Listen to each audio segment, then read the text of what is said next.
Welcome to Norfolk and Suffolk Care Support series of wellbeing bite-sized videos, hosted by Amanda Collins of ACC.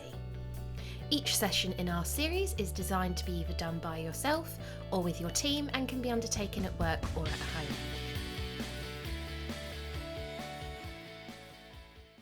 Welcome everybody, I'm Amanda Collins, and our session for wellbeing today is looking at the Cbt model, or the cognitive behavioural therapy model, as a way of overcoming wonky thinking patterns.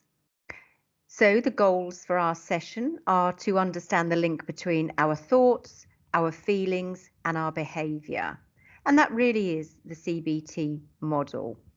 Also, there's an opportunity for you to, as we go through the programme, identify any wonky or unhelpful thinking patterns that you may have yourself. So, on a positive start, I'd like us to all reflect upon something positive, something that's made us smile, something that's made us laugh, something that has just made us satisfied. Something that's happened during the week, perhaps, or over the last month or year. So have a little think.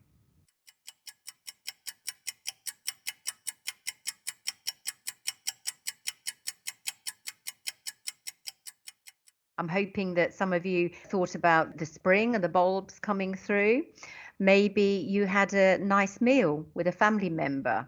Maybe you saw the grandchildren. Maybe you booked a holiday, or maybe just looked forward to a day off, a weekend relaxing. So why did I ask us to focus on the positive? Some of us have a propensity to, particularly when we're not feeling so good, we tend to get into a pattern of focusing on the negative, things that didn't go well, things that made us unhappy, and we can tend to focus on those. So I asked you to focus on the positive as a way of showing that we can take control over our thinking. And that leads us into the Cbt model. So Cbt works on the basis that our thoughts create feelings, and those feelings create, drive or reinforce our behaviours. And of course, it can work the other way round, that our behaviours can create thoughts, can create feelings, or indeed our feelings can create thoughts and behaviour. Now, every one of us will have a number of helpful patterns, patterns that serve us well, patterns that serve others well. But I think every one of us has a number of unhelpful patterns. Patterns that, just like that old pair of slippers, we may benefit from shrugging, perhaps developing a new, more helpful pattern. So let us go through an example and work through that triad of thoughts, feelings and behaviour. So let's start at the top with the thoughts. If I have the thought that I can't speak out at a meeting, and perhaps my thoughts are, I'll make a fool of myself. Perhaps I think that others have more worthy thoughts and opinions to share. So if we look at the Cbt model, if we look at that triad of thoughts, feelings and behaviours, we can start to explain how one leads to another. So for example, if I pay attention to my thoughts at a meeting and I recognise that my thoughts are, perhaps I dare not speak out, I recognise that I give myself a hard time, that may lead to feelings of nervousness, anxiety and fear, which may then impact upon my behaviour at that meeting. So because of those thoughts, because of those feelings, I keep quiet, I blush, and actually I realise that I don't actually listen, rather I focus on myself. And that pattern over time will reinforce itself. So the meeting, that trigger of the meeting, becomes an unhelpful cycle that I've got into. So with that pattern of thoughts, feelings and behaviour, I now feel trapped in that cycle. So the key to CBT is about firstly recognizing those unhelpful thinking patterns or spotting those common thinking styles that become a blocker for you in that meeting. So one thing to look for is something called catastrophizing. That really means, do I blow things out of proportion? So when I say something like, I'm going to make a complete fool of myself, actually in the cold light of day, when we analyze that, that's highly unlikely. So it's an untruth. It's an irrational thought. Another unhelpful thinking style is when we label ourselves. So if I say I'm stupid or I'm daft, then we know actually in the cold light of day that that's an untruth as well. It's another irrational, unhelpful thinking pattern. Another unhelpful thinking pattern is jumping to conclusions or predicting the outcome of, in the example of the meeting, wrongly predicting that everyone will laugh at me, wrongly predicting that everyone will notice that I go red and stumble on my words.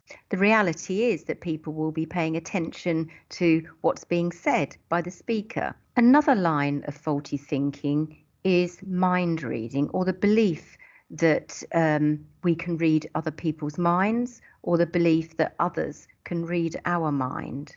So even if we are feeling nervous, actually, if we display the behaviours of confidence, then others won't be aware that we're lacking in confidence in that moment. Another thing that our minds can do is filter inappropriately.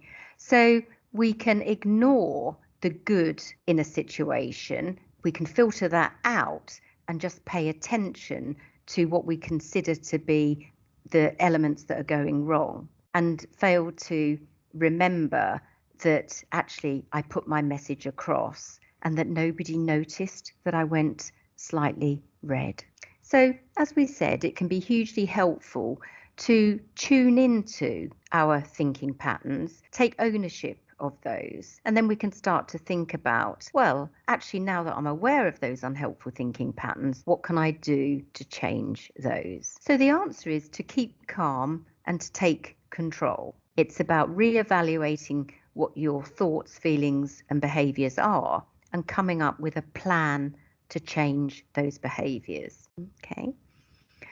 So I could say, well, don't feel like that. You shouldn't be embarrassed. You shouldn't lack confidence. But actually, we all know that when somebody says you shouldn't feel like that, we still do. So the CBT model works on the basis that if we change our behaviour, by default, our feelings may change and our thoughts about ourselves or the situation may change too. And then over time, we can develop that more helpful thinking, feeling and behavioural pattern. So in the example of the meeting, my behavioural plan could be that actually I'm going to give myself permission to go red. It's okay. I can say to myself, the chances are people won't notice. I can say it's okay to be nervous, but on the surface, my behaviours will be calm. I can recognise that when I'm anxious, I maybe talk a little bit faster. So I'm going to slow my talking down. And rather than focusing on my own thoughts that are unhelpful, I'm going to tune in and listen to those that are speaking. And because I know what the meeting is about, I'm going to make a note, a few bullet points of questions I want to ask and information that I want to give. So by having that plan, I now feel more confident. I feel in control. And my thoughts are, I'm going to give this a go. So I feel confident that I've got a plan. And then when I roll that plan out, I've now got new evidence that indeed I can speak out. And actually it's okay to go a little bit red. Okay, so once we've recognised those unhelpful thinking patterns, perhaps the catastrophizing, where we say, the whole day has gone wrong, I've mucked up completely. So once we recognise those unhelpful thinking patterns, we can then formulate a more helpful thinking pattern. So in the example of catastrophizing, if we hear ourselves saying, the whole day's mucked up because I was 5 minutes late, actually, the reality is that being 5 minutes late hasn't ruined the whole day. So what we can do once we've clocked that unhelpful thinking pattern is to correct it. And actually, we can cast our eye over the day and affirm that we did attend certain meetings, we did achieve the tasks on our to-do list, and actually the meeting still went okay, albeit I was 5 minutes late. Another unhelpful thinking style is all or nothing thinking. This is when we tend to say things like, everything always goes wrong in my life. I muck up everything. Actually, if we cast our minds back, there are lots of things that have gone right, and we've selectively forgotten those things. So what we can do, rather than focusing on what we haven't achieved, we can recall all of those things that we have achieved, whether it's to do with our education, whether it's to do with our relationships, whether it's to do with riding a bicycle, baking cakes, anything. The truth is that we all have achieved certain things and milestones in our life. And, again, we can clock that unhelpful thinking and replace it with something more realistic. Some of you may have heard of the tale of two wolves, and it's a story of a old Cherokee and his grandson. And the grandson says to his grandfather, I'm troubled. Grandfather, you always focus on the positive. You always seem happy and chirpy. And I don't always have those positive thoughts, Grandad. And the old Cherokee says, we've all got a dark wolf. We've all got a light wolf, but we have choices over which wolf we pay attention to. I think the tale of the two wolves tells us that, we are in control of our thinking. We can be in control of our feelings. We can be in control of our behaviours. And it's up to us to choose which wolf we pay attention to. We're going to look at some strategies called thought stopping. So thought stopping is all about stopping those unhelpful, negative, and sometimes irrational thoughts in their tracks. And this is really helpful, particularly if you feel burdened by circular ruminations, those thoughts that seem to hijack the thinking process. So one simple technique is to simply say stop. You can say it out loud, or you can say it in your inner ear, and then replace that negative thinking with something more realistic and more helpful and more rational. Another simple technique is to snap your fingers. So when you recognize that unhelpful thinking pattern, simply snap your fingers, and then that will be the cue for you to think more positively, more realistically. If you're somebody very visual, you may imagine a balloon as the negative thought, visualizing that negative thought, and then visualizing yourself taking control and bursting that balloon. Another helpful technique is called positive visualization. This can be helpful if you recognize that prior to an event, which could be a social event or a work event, that you almost rehearse it in your mind as going wrong. So again, once we clock it, we can stop it. And what we can do is visualize that meeting, visualize that social event going well. So in our mind's eye, we can see ourselves getting ready. We can see ourselves communicating clearly, and we can imagine ourselves being confident, enjoying that meeting or that social event, and at the end of it, giving yourself a pat on the back for participating in that meeting or that social event.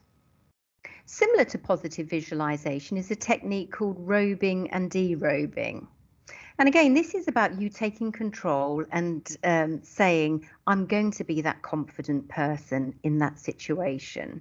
So I'm going to robe up into that confident person. So my persona is going to be cool, calm, and collected. So we've looked at the CBT model and how every one of us has the propensity to have helpful or unhelpful thinking patterns. Now, if it's an unhelpful thinking pattern that's been with you for months or years, what we might think about is coming up with an incremental plan for making that change. And one tool to use is something called systematic desensitization.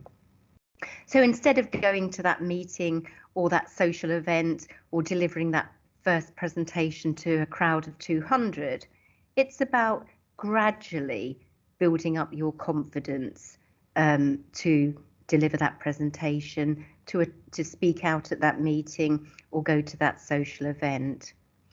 So if we learn some relaxation techniques, such as progressive muscle relaxation or deep breathing, we can induce a state of relaxation. So we've spent some time, we've looked at the CBT model and shown that it can be a powerful model for change. And it works on the basis that we firstly need to recognize and own any unhelpful or wonky thinking. And once we've recognized that, it's down to us to take control and think about those patterns that there may be some benefit in changing. And I think importantly, it's worth saying that, the CBT model, it is a powerful model for change, but change isn't easy. So go kind on yourself, be patient, and recognize that change can happen, but it's okay for change to happen slowly. So thank you everybody for joining us on our video. I hope it's been helpful and very much look forward to the next video.